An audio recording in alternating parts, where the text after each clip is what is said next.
rebellion. Iduma imoto isuka. uNkulunkulu akamemezi ngokuthi kusoba ngcono. Kulento ehlakahlangene akamemezi ukuthi kusolunga. Iproblem yethu bazalwane simotivate kakhulu.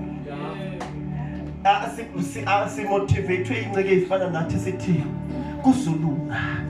Bazokhala inyembezi bese ke niyasukuma sisebenza ngomoya wenu but asisebenzi ngesolution. Ninamusa kusolunga la uzophumelela mhla uqale something ngalamandla onawo. Uzophumelela mhla usebenza hard.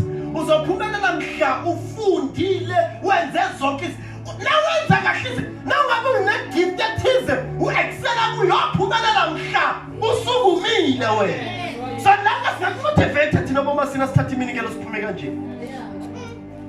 But dike uyomotivate